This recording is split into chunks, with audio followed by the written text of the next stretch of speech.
Joining us now is Karoline Leavitt. She is the spokeswoman for the Make America Great Again, Inc. Super PAC. That is, of course, the Super PAC supporting Donald Trump. Karoline, good to see you as always. Thanks for coming on the Hill.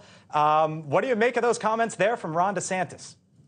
Thank you so much, Blake. It's great to be with you. Great to be on the show. What I make of those comments is quite literally nothing, because Governor DeSantis' announcement yesterday his campaign has imploded before it's even begun. Not only were there those technological glitches, and he barely spoke to the majority of Republican primary voters on Twitter, but it was his message. He didn't talk about his plan to end the war in Ukraine. He didn't talk about his plan for the border, immigration, inflation. Talked a lot about woke ideology, which is an important issue for Republican primary voters, but he failed to address the key concerns. President Trump has been hammering away on those key issues, unleashing more than 140 new policy proposals under his Agenda 47 platform.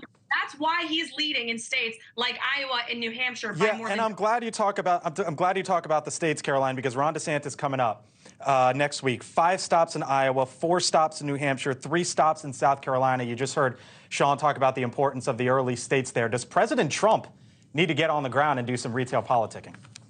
President Trump will never be outworked, and he has a base of more than 30% of the Republican Party that is not going anywhere. We haven't seen those voters wavered, and the more that the far-left Democrats in the establishment in Washington, D.C. attack him, the more that these voters are going to rally around him. And now President Trump has the chance, now that DeSantis is a candidate, to continue to draw a contrast between he and DeSantis on those key issues of Ukraine. DeSantis supports endless wars. President Trump has been the only candidate saying he wants to negotiate peace. Social Security, President Trump promised and delivered to protect those benefits for our seniors. DeSantis voted to cut Social Security 3 times when he was a member of Congress. It's only going to get worse for DeSantis from here. His announcement was just an indication of the days to come. You know, there was a lot of talk, Karoline, for a while before Ron DeSantis was talked about so much as a presidential candidate, that maybe he might be Donald Trump's vice presidential running mate. And the president has gone after him pretty hard, and your Super PAC going after him especially hard.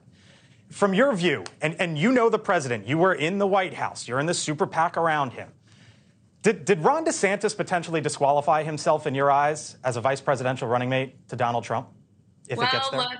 Look, I won't speculate. I won't get ahead of the president on any announcements like that. But Ron DeSantis certainly didn't help himself by being disloyal to the president, further dividing our Republican Party. He should have adhered to the will of the voters, listened to the polls, and so we could take this fight to Joe Biden and the Democrats. But look, Ron DeSantis has dug his grave. President Trump will bury him in it, and he will be our nominee in just a few months.